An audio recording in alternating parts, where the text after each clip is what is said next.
back in this bitch. That's right. We are back. And we just are going back to the green wall. Yeah, back to the green wall. Unless you want to fucking still be hot.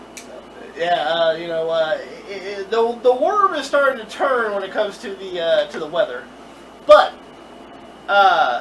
we are going to today talk about and list. Now, by the way, we should mention this is our favorites. This isn't like the greatest of all time or anything. These are our personal favorites, right? Yeah. These are our favorite mid-card / lower card wrestlers, and we quantified them as they've never really won a world championship in a major company. And I mean a major company. There are some on these lists that have won it in territories or other indie promotions.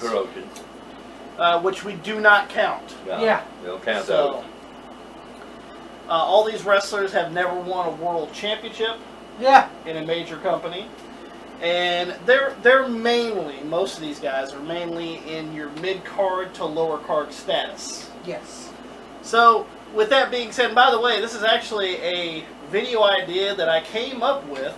Yeah, we gotta give him some love. Yes. Especially Daniel. Daniel. The big hardcore Screaming Wigglers fan. Norman Smiley lover.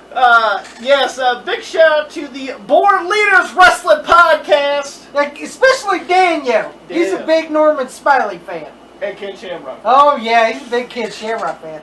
We came up with this list because, well, me and Tommy was watching their top 10 list. And, of course, this was a while back. We had to make our own lists and everything. It took a while. Took a little while, but they actually did their top 10. And old Daniel...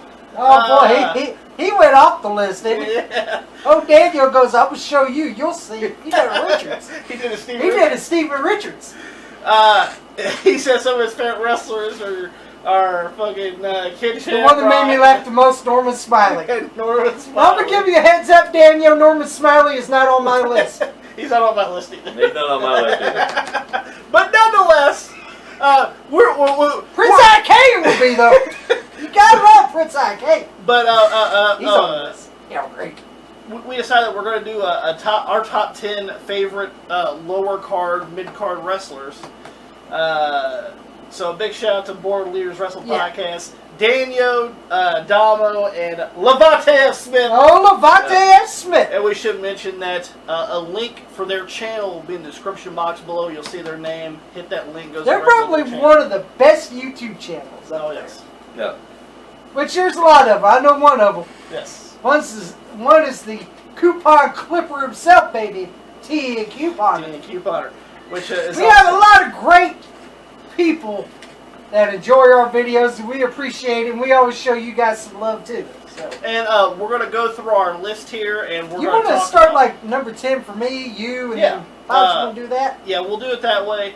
And like we're not going to talk very in depth about all these people, but we are going to talk about why we like them. We're going to give you a little tidbit why you like them. And by the way, stuff. Yeah. By the way, you may think some of these people on our list suck. Yeah, that's fine. That's fine. I know one on Pops' list. I bet you I know one person on Pops' list already.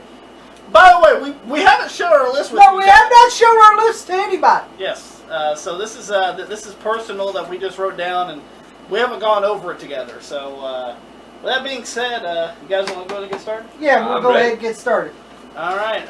Who wants to go first with number 10? How about you go ahead and go first? Okay, I'll tell you what. I'll start the fucking ball rolling. Start at number 10.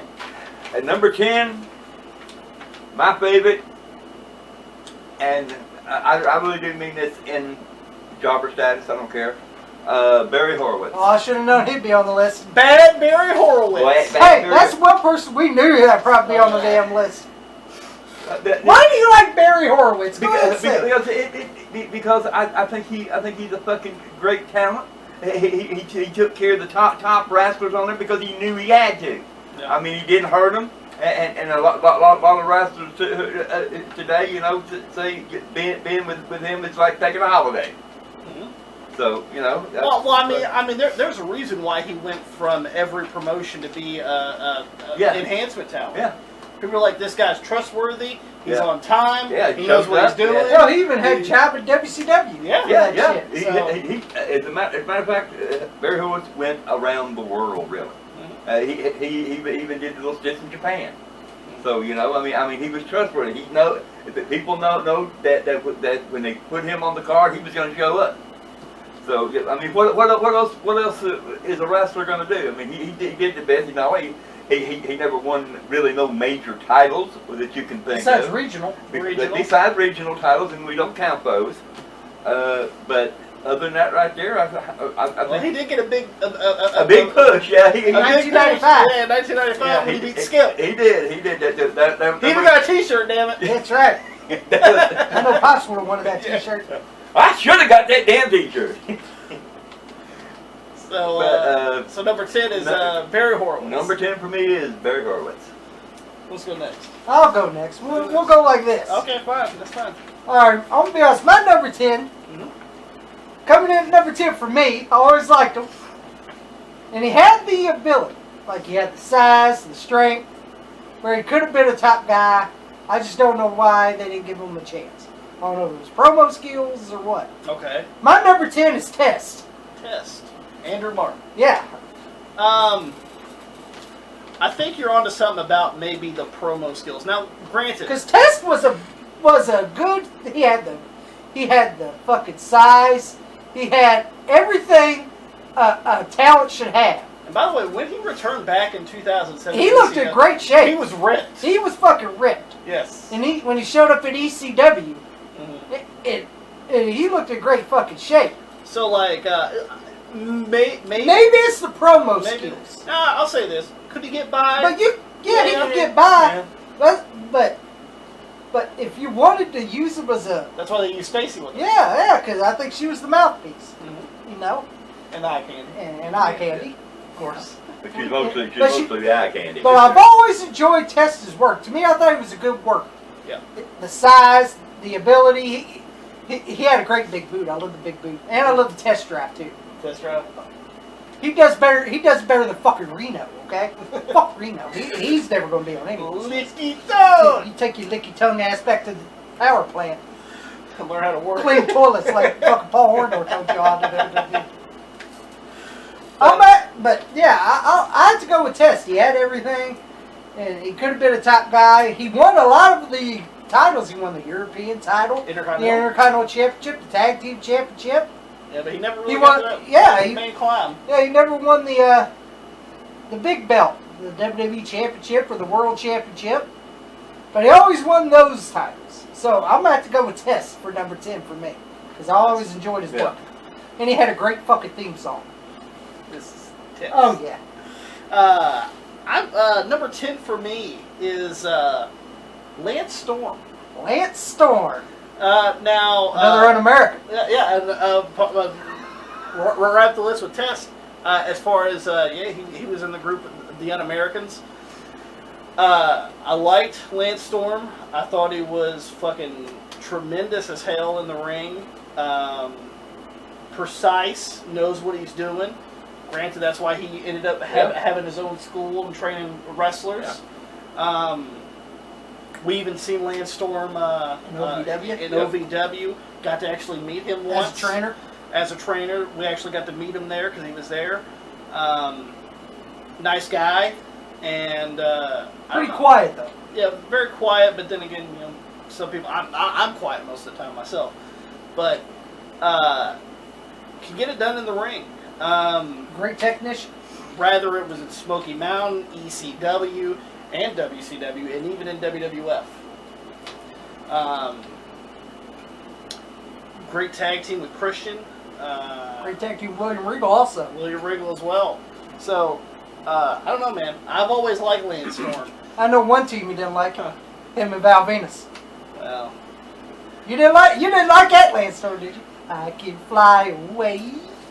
Did you like that Lance Storm? Fly away. Did you like that Lance Storm? You know, the one where Stone Cold's making fun of him, calling it boring, and fucking falling asleep with the pillow out there, and saying Lance Storm's matches were And the boring. fucking Walmart blanket. Yeah, I was like, that's a little extreme. But I personally like Lance. I like Austin, I like Lance Storm. That's right. So, number 10 for me, Lance Storm. Alright, Pops, what's number 9 for you? Alright. Get the paper out here. Get the damn paper out of here. Put the paper out here. Fuck paper out. Number 9. Shelton Benjamin. Shelton Benjamin? I think he's charismatic in the ring. I think he was awesome. You enjoyed him with Charlie Haas? You know, he did very well. You know, held a tag team title gold. Intercontinental champion? Intercontinental champion. I think twice. You know, he was just, you know, he was, and he could use the mic a little bit. A little bit. So, you know. And he was also United States champion. And that's why I ranked him as number 9. Was instrumental in getting Brock Lesnar to sign with the WWE. Yep. Being in OVW, he was with Brock as the Minnesota Stretching Crew, and eventually would team up with Rodney Mack as well. Oh yeah. Old Red Dog himself. Yep. And yeah, I mean, I like. I've always liked Shelton Benjamin. Team Angle was fantastic. Yeah, I enjoyed when it was Charlie Haas and Shelton Benjamin. Mm-hmm. I liked them when they were Team Angle. I liked them when they were the world's greatest tag team. Very underrated tag team. Yeah. And definitely. And, you know, even when he broke off, had the feud with Triple H, I was like, he might be getting up there. He might be. Then, unfortunately, it slid right back down after that. Yeah, at least with fucking people you know you can beat. Come on, Pearl and White. Well, as we all know, it happened. Come on, that's striker. So, you know, there's nothing you can really do about it. Yeah, which, I mean, you know, right now he's killing it still in WWE. Yep. And glad to see him still wrestling to this day. Exactly. So, Shelton Benjamin. Tommy. Yeah. Number 9. Number 9 for me is a guy that's still on the roster, just like Shelton Benjamin here. Okay. Now he's just a mouthpiece. Yeah. MVP. Montel Vontavious Porter. Yep, MVP. What do you like about MVP? Alright, when he debuted at first, remember when he took on a jobber, Martin Gardner, and was looking at his debut match? I was like, Champagne? I was like, what the fuck? Why are you taking on this jobber for? And then he's great on the mic. And he's a good worker. Well, he was the longest reigning United States champion. Yeah. And to be honest, he had great matches. He had good matches with Matt Hardy. Even though I'm not a big fan of Matt Hardy. That's hard to come by. Well, it's hard to get a good match at Matt. Exactly. Ask everybody. Exactly. And fucking, he had good matches with Kane. Yep. He had good matches with Chris Benoit. You know, and MVP was a good fucking worker. Like, and now look at him now. Now he's a fucking great promo. He cuts promos for Omos because that guy can't talk worth dog shit. And he does suck. I haven't really seen MVP in a while, though. Yeah, he's doing promos for. He's the manager of Omos, and he's cutting the promos for it because you know that motherfucker can't talk worth shit. Yeah. He talks like Khali with a turd hanging out of his mouth. I enjoyed him with Bobby Lashley. That's what I'm saying. I enjoyed when it was the Hurt Business. Yes. Yeah, MVP, Bobby Lashley, Shelton Benjamin, and Cedric Alexander. But of course they got to ruin something good. When there's something good on Raw, they got to take it away. You know that. Let's take it away. Something's good. We're taking it away. We're taking it away. We're taking it away now. Let's put on boring ass Judgment Day. I'm sorry, Dominic Mysterio, you suck. I'll give you that a heads up. No, Eddie, you're not. Dom. Dum. No, I'm going to have to go with MVP. He's number 9. I've always enjoyed his work. Yeah, good. He even wrestled in TNA. He was with the fucking, what was it, Beatdown Clan? Kenny King sucks, though. Yeah. I felt sorry. The only good one was him and Lashley. Kenny was the tag along. Oh, by the way, MVP. Great rapper, too, by the way. Great rapper, too. Check it out. Check out his song.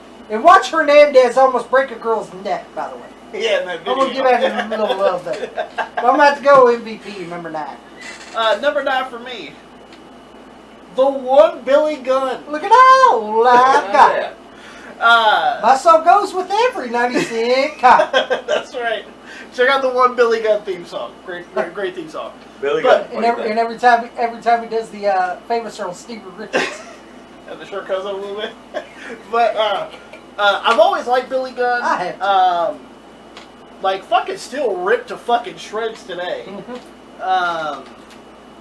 Sitting there with the Acclaim. Big shout out to the Acclaim winning the AEW Tag Team Championship. We told you so. Which we've said for years now. But when it comes to Billy Gunn, great tag team with Road Dogg. Oh yeah.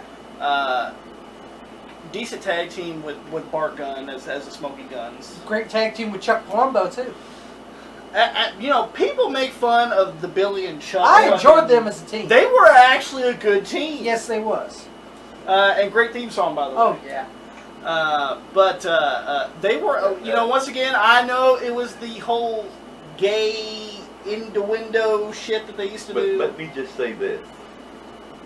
Yeah, it was that right there way, the gay little thing, but let me tell you something, those two got it fucking over. You know, that's why they had that whole gay wedding, and it was on, you know, like, People was talking about it on And it was the magazines biggest and stuff. fucking thing that going on at that time. So, I mean, you know, pretty controversial, but they were, I actually thought that they were a really good tag team. And, you know, Billy Gunn won the King of the Ring, never really got the opportunity to really... Been Intercontinental Champion. Yeah. Hardcore Champion. Ever since fucking The Rock just destroyed him after he won the Yeah. King of the Ring, I was like, well, Billy Gunn's dead. And now he's dead ass. He's gone. Get him out. Yeah, and now he's dead ass, Billy Gunn. But was killing it on indies after his release. You know, working in TNA. With, I enjoy every with time Road he hits the Dogg. fame ring and tells someone to suck this. Suck this. And he hits the face. But I've always liked Billy Gunn. And he's still a great fucking worker. I always thought he was good, had good moves, and I love the one Billy Gunn theme song. Oh, yeah. Best song ever. Oh yeah. One of the top 10 favorites of mine for theme song is the one Billy Gunn.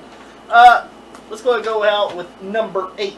Hobbs, what's your number 8? All right, my number 8, Dutch Mantel, Dutch Mantel. the Dirty Dutchman, along with you, baby. Which is his whip, by the way, Yeah. if you guys don't know. Now, some people will know him under a different name now. Zeb Coulter. Zeb Coulter. Yeah, he mentioned that right there in a little you know interview. You know, he tell people, you know, why it didn't work. He just didn't like WWE the way they presented him. Yeah. You know, but anyway, it is what it is. A big, you know, a big star in you know the Mid-South area, big star in Smoky Mountain. He became a commentator in Smoky Memphis? Mountain. Yeah, in Memphis. I always liked Dutch Mantel. I mean, he was one of the motherfucking tough guys. And a hairy motherfucker. And a hairy motherfucker. He used to have to shave his fucking wrist. And still to this day, he does little, he does interviews and stuff like He that. does podcasts. Yeah, and he's got his mustache down to here. And he can roll it up, people. Legendary wrestler. Definitely big in the more southern territories, but and by the way, was a booker for Puerto Rico. Yep. Which is where the Undertaker got his start. Dutch Mantel was the booker. Yeah. And actually found the Undertaker and got him into Memphis and stuff. So, Dutch Mantel. Yeah, he talked about that right there. So I knew he was on his way. Tommy, number 8. All right, my number 8 is someone that wrestled in TNA. Okay. He was in WWE also. I've always liked him. You know him. Okay. The Pope D'Angelo De Niro, Elijah Burke. / Elijah Burke, yes. Yep. We actually know Elijah Burke when he was in OVW as training there. Yes. I've always enjoyed his work. He's a great fucking worker. He wrestles in NWA to this day, actually. Yeah. And he's still a great fucking worker, still in good shape. Could cut a great fucking promo. And I remember TNA was pushing him, where I thought he was going to be the next world champion. Seemed like it.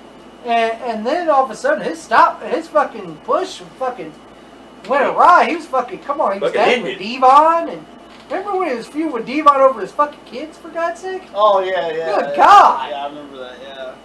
And then fucking all he did was fucking job to people. And I mean, he was the leader of that new breed for ECW. Yeah, and which I enjoyed. The only good ones was fucking, wasn't that many good ones in that goddamn group. It was usually just Elijah Burke and Marcus Corvon. That's about it for me. I wasn't a big Kevin Thorne fan. I wasn't really impressed with him. Yeah. And Matt Striker, no one's impressed with. So I'll tell you that right now. But with his face on his ass. Yeah, with his ass and face.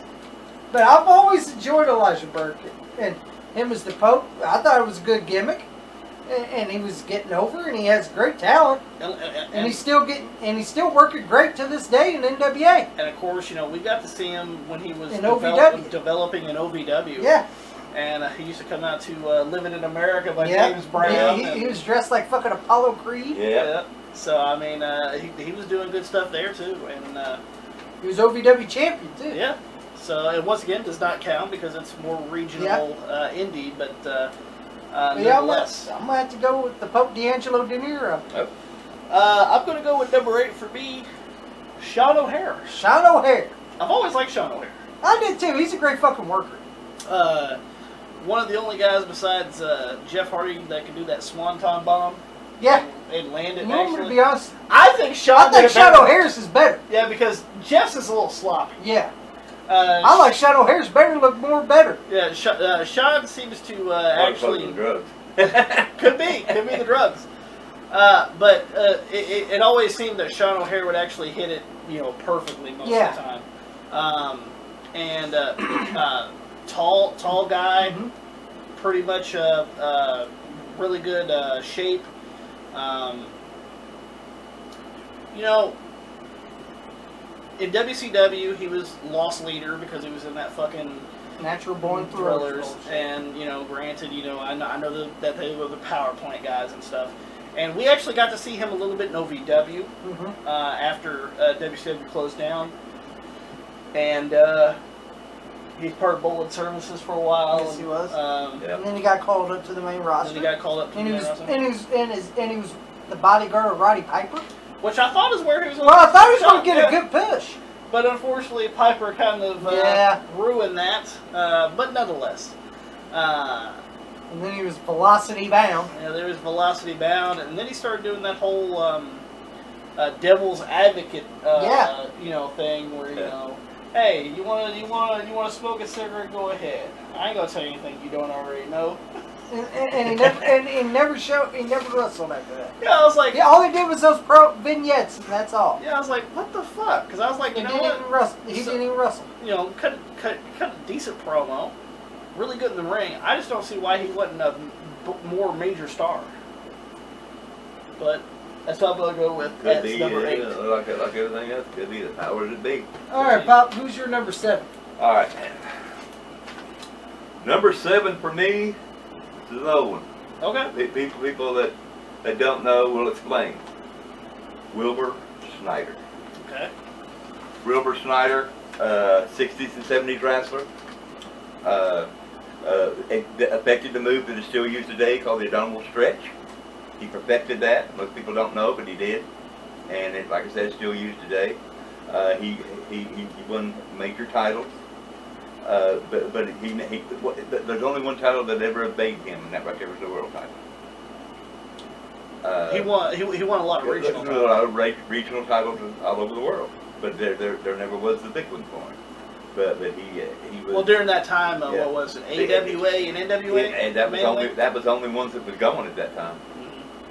And we know who carried the title for the AWA. Nick Bockwinkel did that at the time. I love Nick Bockwinkel. I love Nick Bockwinkel. I had nothing against Nick Bockwinkel. But Wilbur Snyder, he in the 70s, I watched him. He was, you know, he had some age at that right there time because he's been wrestling ever since the 50s. but he could still go. He was still athletic. He was one of the top wrestlers, good guys, baby face at that right there time, and like it is still is today, a good baby face. They could just like Rick and Morton said, if you can sell and be a great baby face, you're going to get over it. He did get over it, and he a lot of people, you know, when the bad guys started beating down on that, they're starting getting up out of that seat and heading towards that ring. You know, that's how come they had to put bodyguards back in that day. Yeah. And I always thought he was, just like I said, a great performer, and he knew how to get the crowd into the match. No doubt. Tommy, number 7. Number 7 for me is Terry Taylor, Terry Taylor. the Red Rooster. You got a payment of them? But Why, here's the though? reason. Yeah. In WWF, yeah, he was a Red Rooster. He was mainly a fucking joke. Which, Terry Taylor's more better than that. Him in Mid-South was actually... Him in Mid-South, he was a fucking great fucking baby face. And was a great worker. Had good matches with everybody. And even when he showed up in NWA, when UWF folded, Yeah. he had good matches. He probably had the best match with Nikita Koloff besides Luger at that fucking time. Yes, yeah. It's hard to get a good match out of Nikita. Only 3 people I've seen that could get good matches out of Nikita was Terry Taylor, Lex Luger, and Ric Flair. Yeah. Because that Starrcade 87 match, Terry Taylor did the best he could to get Nikita over. With what he had. The best you could, what you got. And Terry Taylor, all right, he is world champion material. He could have been a world champion.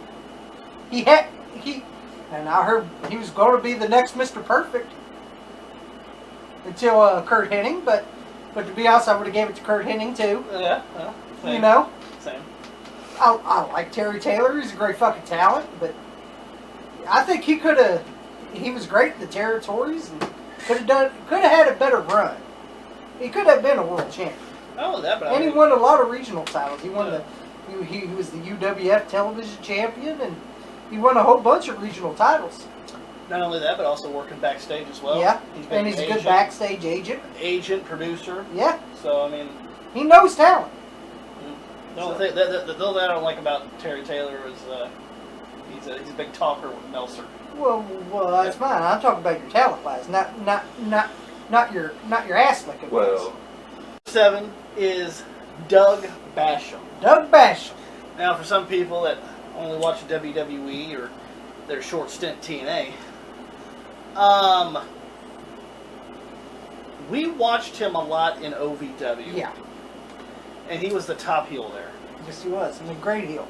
Great heel, leader of the Revolution, OVW champion, once again, not mainstream, but his feud with the Damager, his feud with Nick Dinsmore, his feud with Rob Conway. Yep. He even had great matches with some of the other, some of the WWE guys. Kurt Angle. Kurt Angle's one of them. Chris Benoit. So, I mean, I don't understand why they just brought him to WWE to be with the Damager. And then they made him that Bash Man bullshit. Yeah, oh God, SmackDown. the Bash Man. Yeah, Remember what they did to fucking Danny Basham? Made him look like he was fucking stalker Barry Windham. yeah. And then they finally used the Damager. Yeah. It was fucking stupid. Yeah. Like, what the fuck? That ain't the Damager. That's the stalker. Slim Pickens. All you But- need to do is grab one of them iguanas. Easy pickings. Easy pick. But Doug Basham is on my list as, seriously, and big fan of him. And, granted, the Bashams had a little bit of success as a tag team in the WWE, but that's as far as they got. Yeah. Number 6! You're number 6. number 6, as the person you just mentioned, Nikita Koloff. Oh, the one I buried. Yeah, Well, you buried his fucking ass on my list. Well, Tommy, well, Pops, Tommy buried him. Why don't you try to unbury him? Well, hell, you know, he you know, he was a big Russian, you know, that called him, you know, the Russian sickle and everything. Brought in by Ivan Koloff, which was his supposed to be his uncle. Yeah. You know, he feuded with Dusty Rhodes. He feuded with Ric Flair. Magnum TA. Magnum TA. Him and Magnum TA put on one hell of a matches, in my opinion. Him and Dusty Rhodes put on great matches. Just like you said, Terry Taylor. You know, they was going for to unify the TV titles. Did you like him as a tag team with Dusty? Or did you like Superpowers? Oh yeah, the Superpowers. Oh hell yeah, I liked him then. You know, of course. The Train you know, liked it too. Yeah, the Train liked it. I do realize. Or You know, Braun Strowman, we should say. yeah, coming through. I do realize. You know, I noticed that. Well, I will agree with Tommy on some sense. You know, you had to push him to get a good match out of him, but he was just so bulky and stiff. You know, and I mean, he's one of those Minnesota guys. Yeah. I mean, he was there with the likes of, because of course he is from Minnesota. Yeah. He was there with Rick Rude. He was Yeah. there with fucking Road Warriors. The Road Road Warriors. Warriors. He was there with Barry Darsow. Barry Darsow. He was there with Mr. Perfect. yeah, Yeah. he was just a big stiff wrestler, and you know, he was. And here's the thing. He was one agile fucker. You know, he knew his part in the ring, and he knew, you know, he also was one, you know, that knew where he stood in the wrestling business, and he really, you know, he feuded with Ric Flair, and you know, it's like, you know, like all of them, you know, they have to take good care. No matter if you're, you know, if you're a mid card, low card, you have to take care of your top heels and baby faces. Yeah. They get hurt, your fucking money's going down the fucking drain. Well, Tommy, number 6. My number 6 is another TNA guy, Okay. and was in WWE also. The Alpha Male Monty Brown, Or Marcus Corvon. or Marcus Corvon. One of those guys that, like, what happened? Yeah, because he had size. He could cut a great promo, Great look. and he always got the pounce over. He always got it over, and the crowd would chant it with him. Yeah. So I was like, why the fuck is this guy not fucking... He would get a world title shot, and of course he loses. And you know who he'll lose to. My world! Double J, Jeff Jarrett. Well, I slap nuts at people. Wow. Double J, Jeff Jarrett. But Monty Brown was fucking great. Like, and when he showed up at WWE, I was like, oh man, that's a big coup for WWE to sign him. Oh yeah, big time. You know, I was like, awesome. Maybe they'll do something with him like TNA couldn't do. I was wrong again. Wrong He again. shows You're up at wrong ECW. again. What the fuck, Mama's wrong He again. showed up at ECW. He was paired with that fucking new breed. Yeah. And I was like, God damn.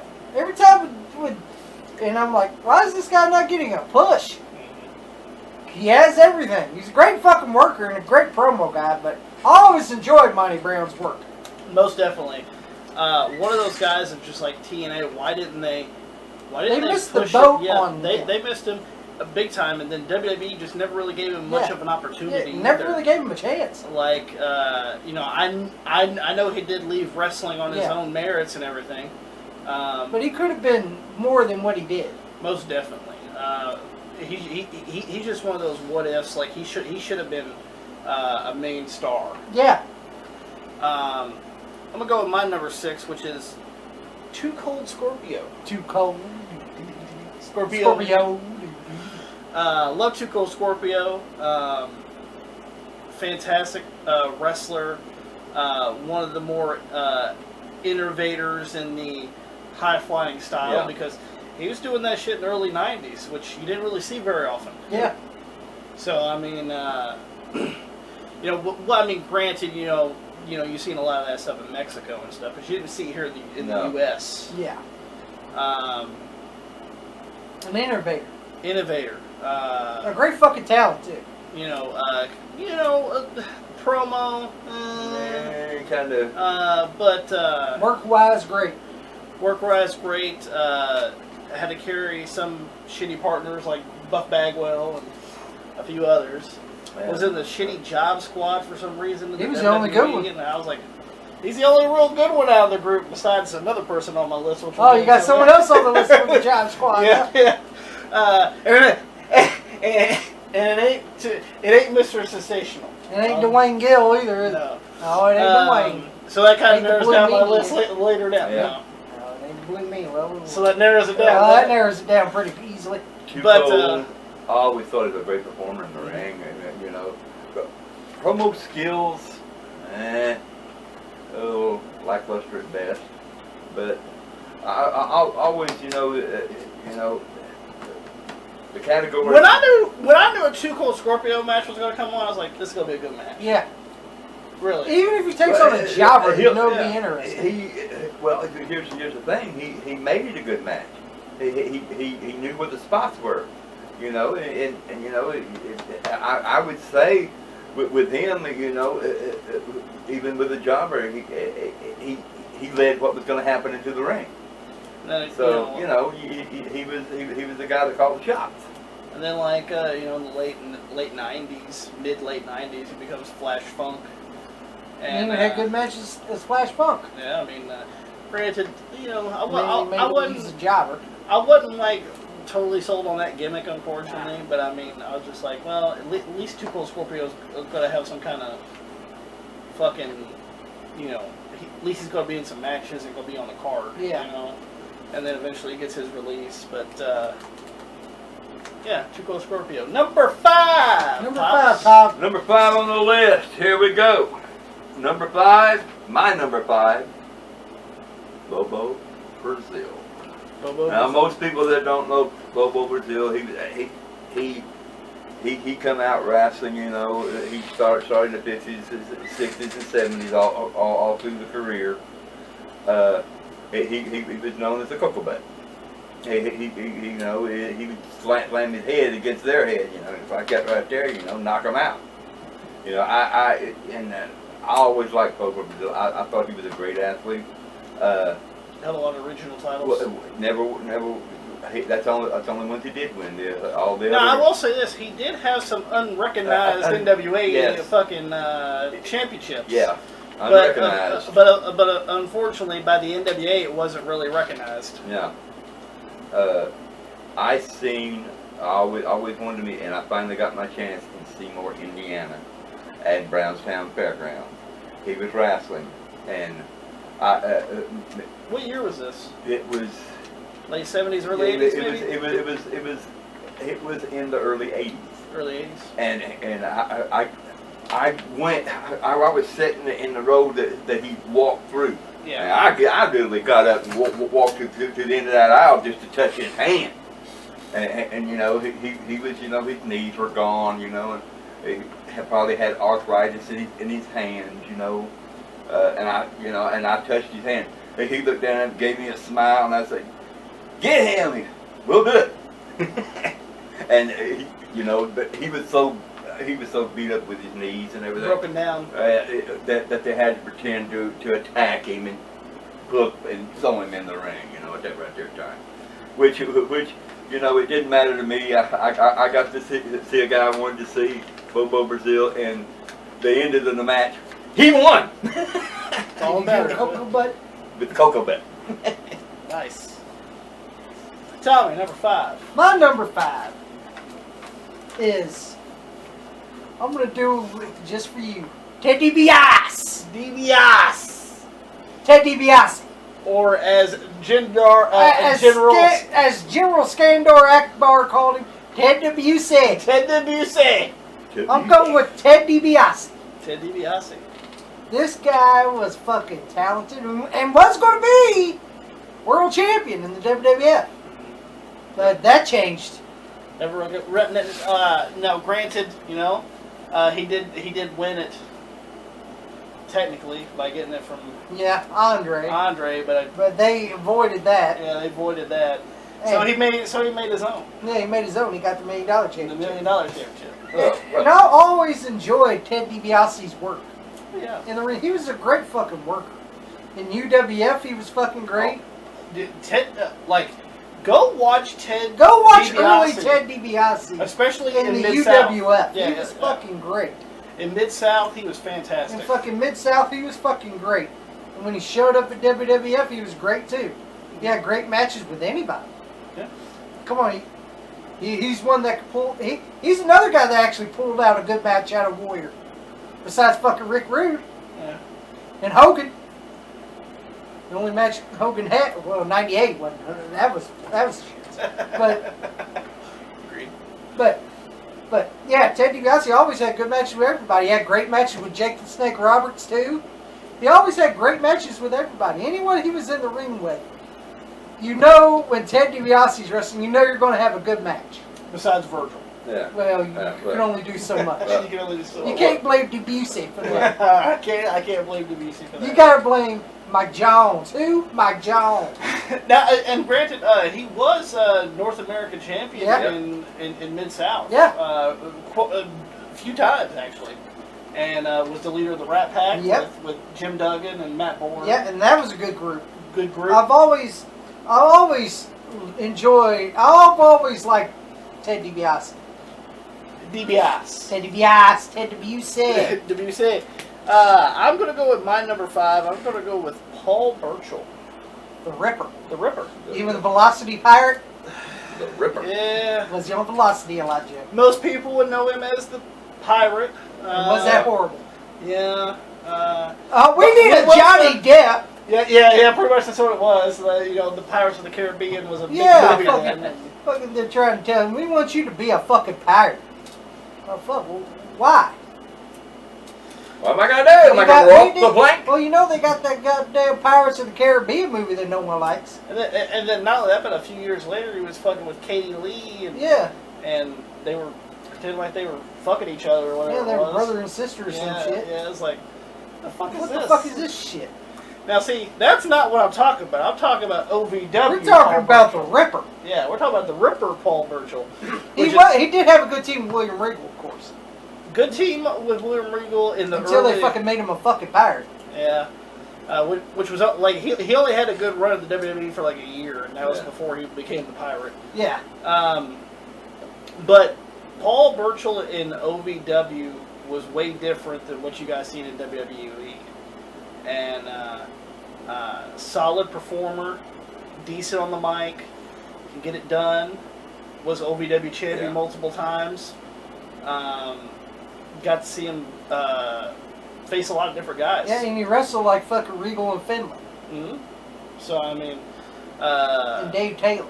Because he is from England. So I mean, it makes sense. Just one of those guys that I've always enjoyed. I've thoroughly enjoyed him. Yeah.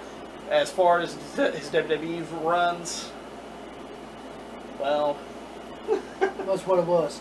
was what it was. Some people don't understand. That's never that either they they're strictly WWE, WWF guy watchers or stuff like that, right there, that never got out of other promotions and watched what we have watched through the decades. But it's a whole different thing. When you see a guy that comes from OVW or another federation, what they were back in that federation. Yeah. They're totally different. They didn't ruin them. They showed who they really were. All right, Bob. Who's your number 4? Number 4. Number 4 to me, Rowdy Piper. Rowdy Piper. Now, granted, he was technically a main eventer, but he never won the World Heavyweight Championship. No, he did. He was kind of balancing on the sides that never could. He was Intercontinental He champion. never really could. And World Tag Team Champion. And World Tag and United States champion. Yeah, he Was was. it? In NWA, remember? In the NWA he was. Yeah, He was the kind of guy that always was reaching out but never pulled that ring in. He was also one of those guys that he was Cut a so great promo. He was so good he didn't really Yeah, need the belt. he really didn't need the he was belt. one of those guys that really didn't need a belt. So I mean, Piper's Pit. Whew. Oh, Piper's Pit memories. Oh my God. Decent performer in the ring. I thought he was great. He you know, and he got a lot of people over. yeah. And he was a great fucking heel. Yeah, a great heel. He was on the mic. He was a great heel. My favorite is when he was feuding with Mr. T, baby. He dogged Mr. T like no way, and I enjoyed every minute of it. And Tom, That's one I didn't give a fuck about Mr. T. and I know that you're a big fan of him on Primetime Wrestling with Bobby. Oh God, they're fucking comedy gold. And Gorilla Mon's go and watch the Rowdy Roddy Piper on fucking Primetime Wrestling with Bobby Heenan. They only and have Gorilla those Monsoon. segments. They have all those segments. Every single fucking one of them are fucking hilarious. What did Rowdy always call Bobby Heenan? Boobs. Oh, that's boobsy for you. That's boobsy for booby.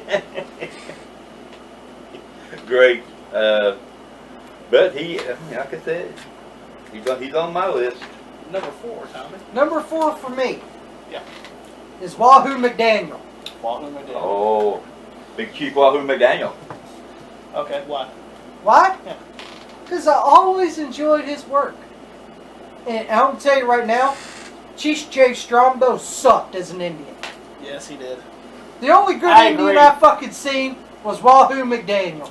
Like, I do not understand why he was so popular in I the don't fucking either. 50s and 60s as a, and even 70s as a fucking, And even in the 80s, yeah, even in the shitty 80s. I'm like, what the fuck is so great? I just didn't see anything there with CJ Strong. Fuck, Wahoo McDaniel was fucking great. Mhm. He was a good fucking Indian fucking... Also a football star. Yeah, and a Yeah. fucking football player. So, 2 sports. He was a 2-sport athlete. I'm like, fucking Chief J. Strombo over here. He always bores the crowd to death. I remember your matches, Chief J. I've never seen any good Or Chief J. Jules, too. Yeah, or fucking Jules, anything. And even his fucking son sucks. Hey, like that. The whole Strombo family You sucks. know, see what is his name? That he was on the interview, and he was talking Mark about Young. Yeah. Yeah. he's fuck going Chief J's against fucking kid. Wahoo McDaniel, and he said, "Well, Wahoo McDaniel, you know, most people thought, you know, it was a fake in there, but he really let them chop. He would chop the hell out of you. He would chop the shit out of you. And I enjoyed the chops. And he always works stiff. He lays it in. Laying in. He lays it in. And he always got the crowd over, even as a heel or a babyface. And of course, I enjoyed him more as a babyface. Yeah. But he was always great in the fucking ring. He always had great matches with everybody. And he was over. You remember at the, what was it, Slamboree? Oh, Slavery 94. When Bobby Heenan made fun of Bobby Heenan made fun of it. Chief told him off. Yeah. When fucking Wahoo McDaniel told him off. It goes, Fucking Bobby Heenan goes, I see you at the flea markets. He goes, all I see Wahoo McDaniel's here. Is he selling them Indian blankets? Yeah. Fucking Wahoo McDaniel goes, one of these days, you be buried in one of them Indian blankets. And they're good Indian blankets, They're good Indian blankets, ain't it? Like, Wahoo McDaniel was fucking great. He always had, he had great everyone always said, like Flair even mentions Wahoo McDaniel, how talented he was. Fucking anyone that always got in the ring with Wahoo will always have good matches. And you got to draw money. And you draw money. Magnum T.O. said anytime that I win and get, because, you know, No, he was even in the Wahoo AWA at that time, in the 80s. him and Wahoo at that time had a feud going on with each other. And he said, any time that I stepped in the ring with him, I knew I was going to make money. And hell, even in the AWA, he was fucking, Yeah, and he was older at that time. Yeah. And he was a good agent, too. He Yeah. started doing road agent in '89 in WCW. Yeah, I've always enjoyed Wahoo. Great performer in the ring. My number 4 is from the Job Squad that I alluded to earlier. Bob Hardcore Holly. Oh, Hardcore Holly. I had nothing against Hardcore. I thought he was tremendous in the ring. One of those guys, just like seriously, like I didn't like. Once again, didn't really have a lot of charisma. I will say that, but he would beat the hell out of you. Yeah, like he took his job seriously. Yeah, he took it seriously. Unlike now. Yeah. He did what he could to make his body to his standards.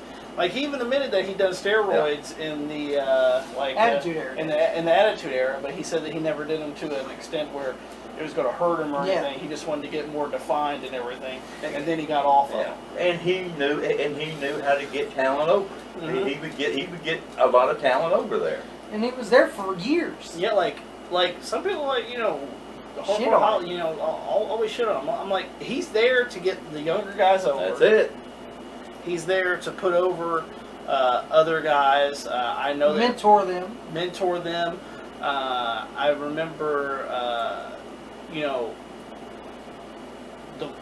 the one with Cody Rhodes, where he was mentor to Cody Rhodes. Yeah.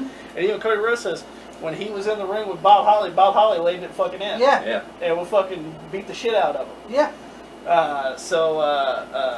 And then eventually they become a tag team, and then Cody turns on to be with Priceless. Yep. Ted DiBiase. Then Hardcore Holly was going after Yeah, then Hardcore Holly was going after that. But he did last in WWE, almost 20 years? Yes. Yeah. It's like, what the fuck?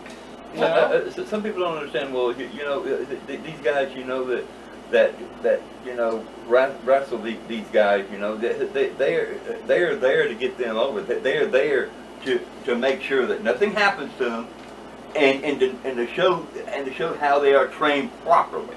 No doubt. All right, Pop. What's your number 3? Number 3 for me. My number 3 is Magnum TA. Terry. Oh yes. Why Magnum TA? Because he to me he was a great performer. He took his job seriously, and the feuds that he had with Haley Blanchard. The I Quit match. It's still people still watch the I Quit match that they had together because it was so damn brutal. Also a good tag team with Mr. Wrestling 2. Mr. Wrestling 2 in Mid-South. Yes.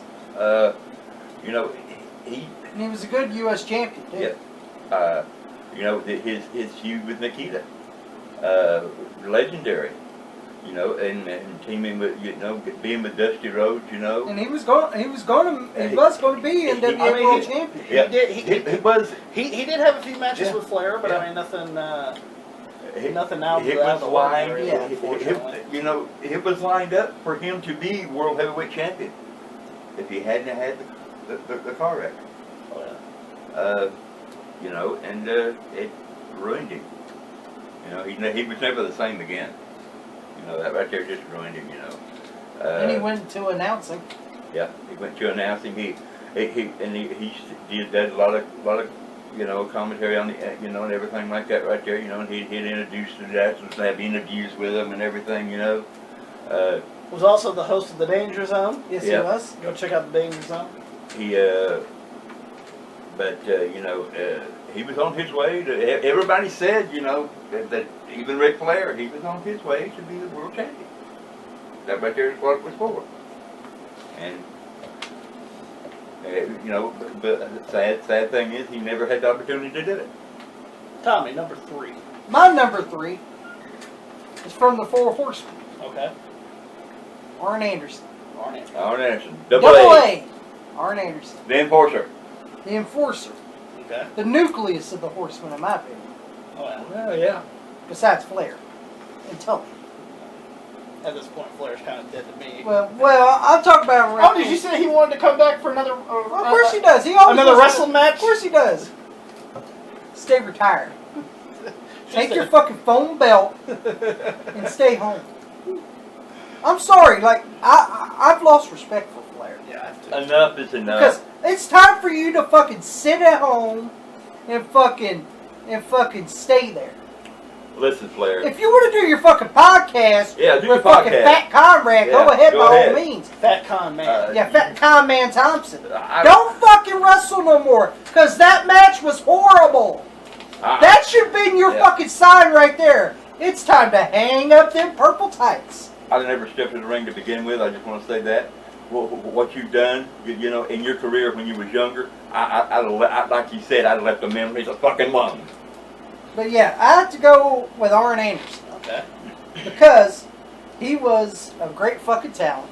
Underappreciated, in my opinion. Yeah, big time. Never got the credit he deserved. And come Good on. promo. Like, huh? Good promo. Good promo. Can work in the ring. Fucking great.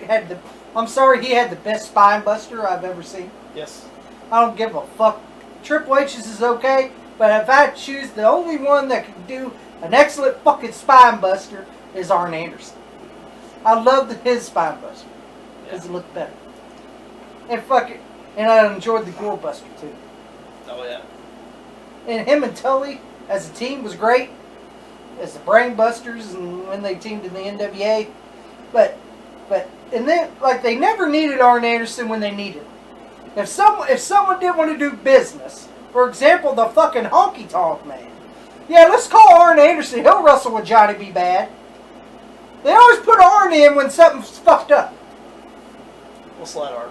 Yeah, we'll slide Arn in. Arn can save the day because he's double A. Let's put him in, and then when he retired from the injuries, that hurting, and I really did not enjoy what the fuck the NWO did.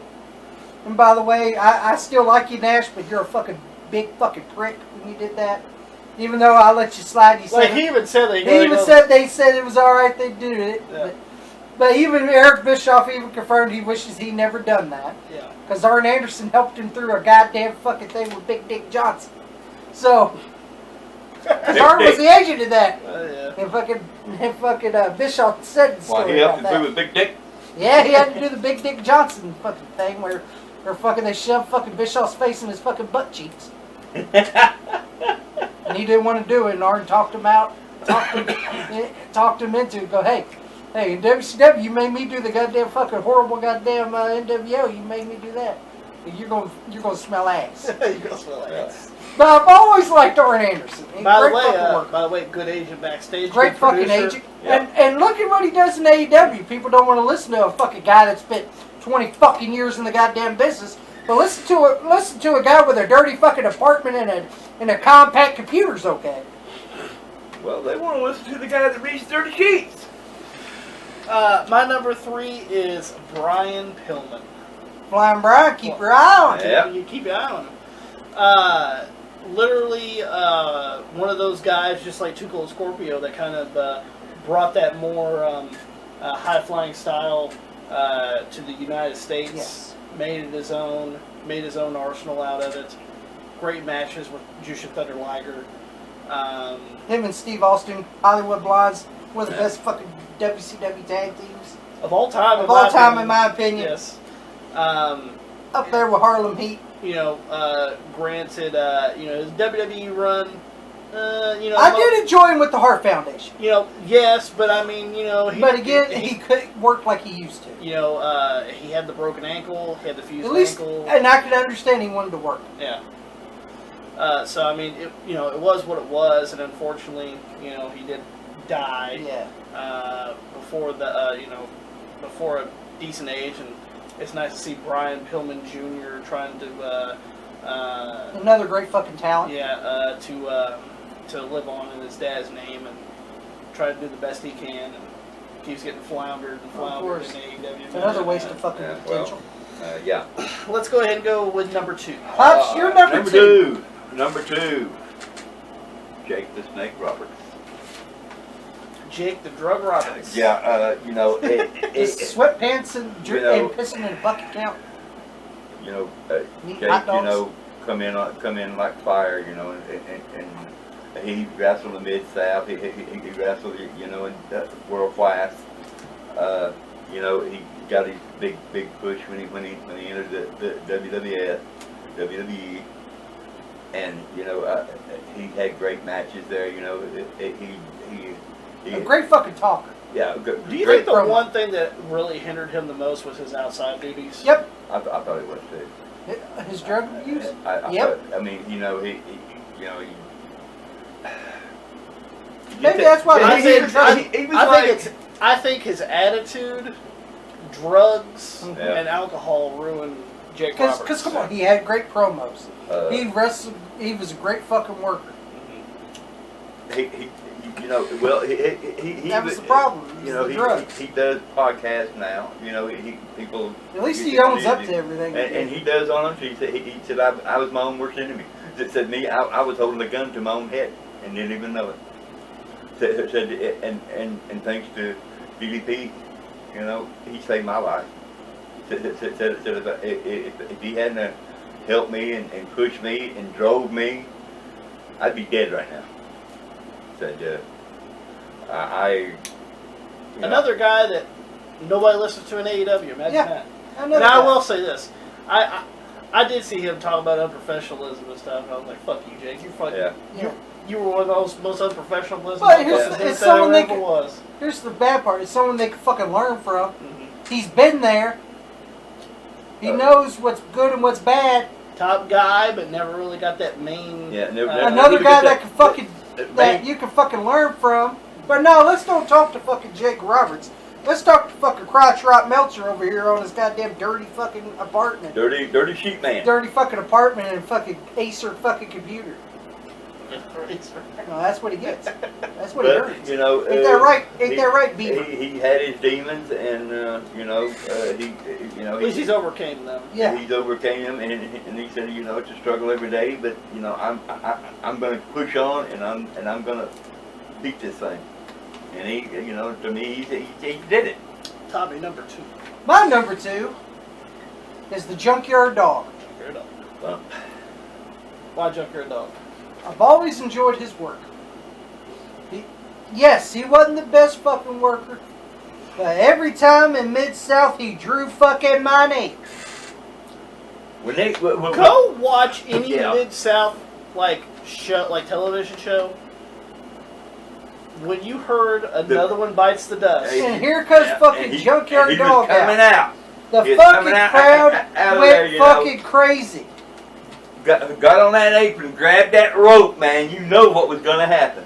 The crowd went fucking crazy, and he drew fucking money. And that right there, time people. That's that all That was that- the name of the game. People That was the draw the fucking money. name of the fucking thing right there, is to draw fucking money. And Junkyard Dog drew a lot of fucking money. He did And do he that. was the biggest star Bill Watts ever fucking had. I agree. I agree. And Come Bill- on. Come on, it was so and Bill Watts believable. tried to fucking. Yeah, it was so believable when he was blinded with the angle with the Freebirds. The fucking crowd was going to fucking kill the fucking fabulous Freebirds. They were going to go after him and fucking hurt these people. You see, that's what you call selling like a motherfucker. And fucking where he goes, now, and he cuts the fucking promo. Hey, I can't hold my child. I can't see him, and everything. And the fucking crowd believed it. And fucking they wanted to fucking destroy the fucking Freebirds. They had the ropes ready. They was gonna do some hanging. Fucking JYD was so loved, and people say, well, if he was so good in the ring, he wasn't that good in the ring. You don't have to be good in the fucking ring. If you can fucking draw heat and draw fucking money, that's all that fucking matters. And to me, JYD, he was a fucking big star. People liked the Junkyard Dog As a character. as a person. As a person and as a character. That He didn't give a shit that he wasn't They didn't doing care. 5-star Yeah. matches. Yeah, they didn't care that if he had a fucking 5-star match. He was the kind of guy that people related to because They can relate to him. because guess what? He played the role of being just like you, and that right there is what got him over. People don't understand. You people don't understand Billy, what we're talking about. I'm pretty sure you don't, especially you couch dwellers. Yeah, the that's basement down in your dwellers. mama's basement somewhere. And eating them zappers. He does that. But anyway, moving on here. My number 2 is Fit Finlay. Fit Finley. I love Finlay. Oh, I knew Finley would be on your list. Yeah, I love Finlay. Always The Irishman? have. Yes, the Irishman. He loves to fight. I've always liked Finlay. He's a tough motherfucker. Tough son of a bitch, big time.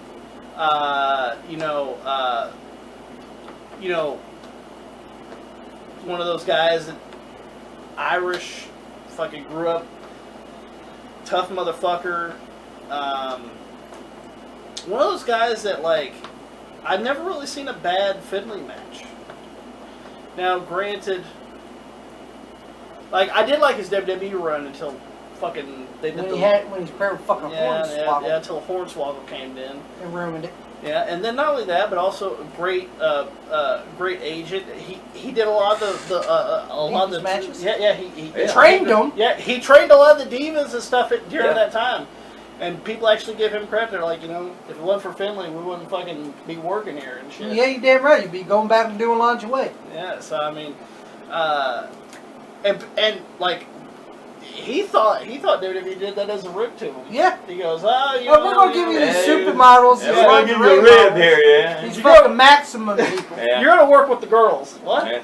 What? Family goes, well, okay, that's a fucking challenge. I'll fucking do it. It's a fucking challenge. Yes, I've always loved Finley. And you know, it didn't matter. You know, even he made the tadpole work.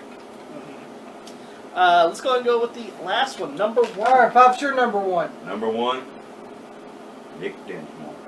Nick Dinsmore, a.k.a. Eugene. Eugene. See, how can I put this? Great talent, could perform in the ring just as well as anybody else. He was so damn good. Had great matches even while he was in OVW with WWE stars. He had great matches with them guys.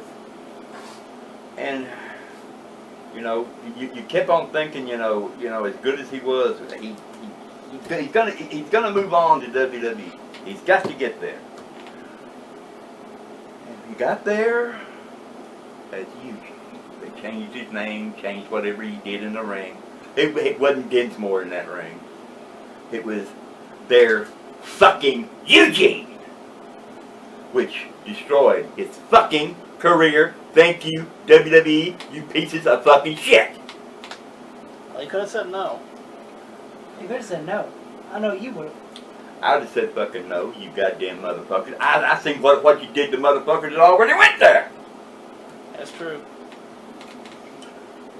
He seen what fucking, you know, the Basham brothers were doing. Yeah.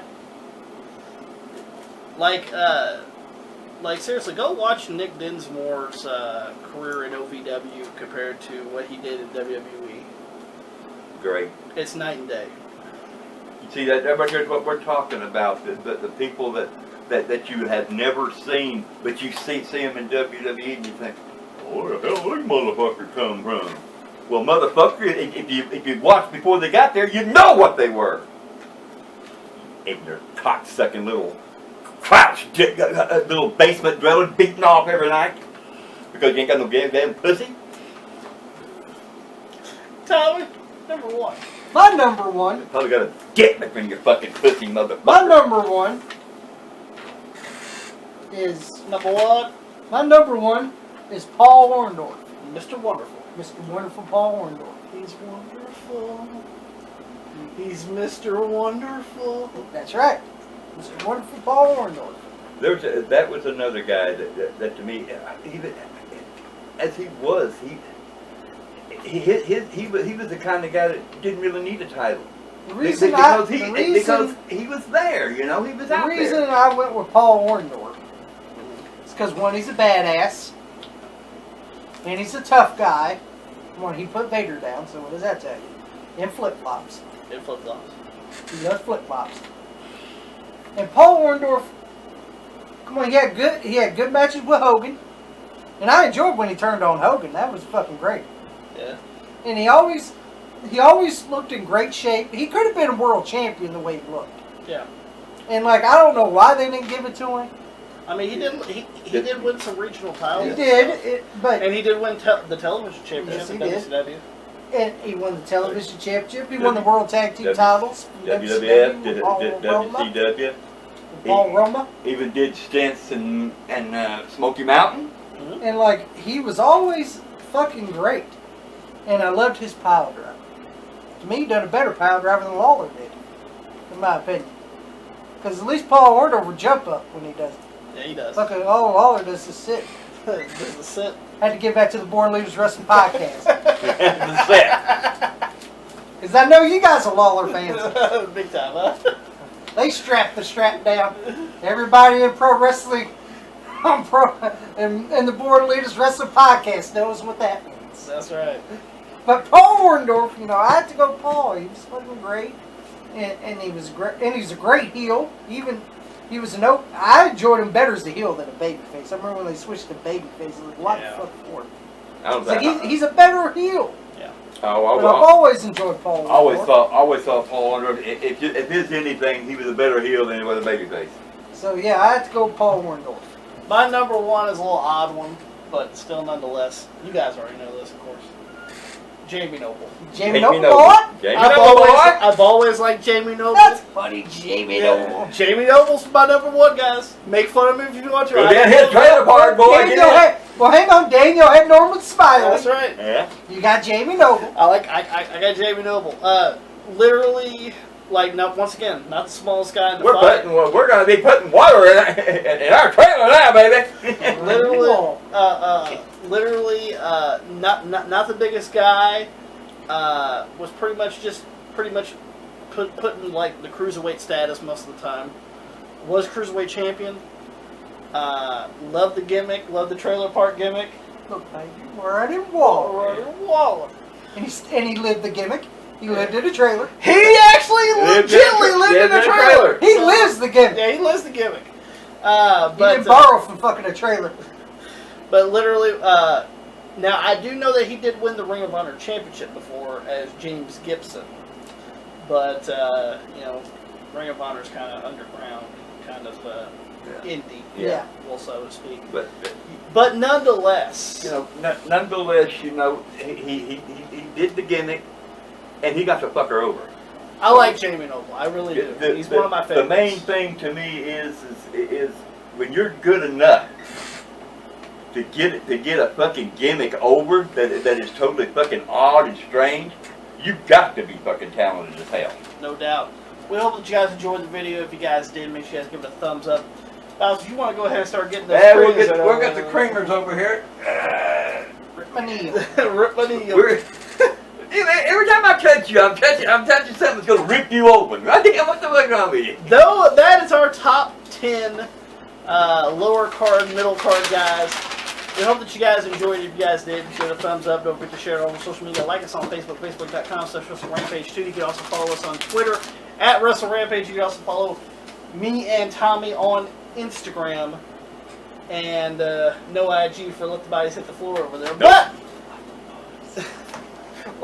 make sure making fun of my shirt. Well, it used to say Bodies Hit the Floor. Now it Watch it too much. Now it just says Bod Boots.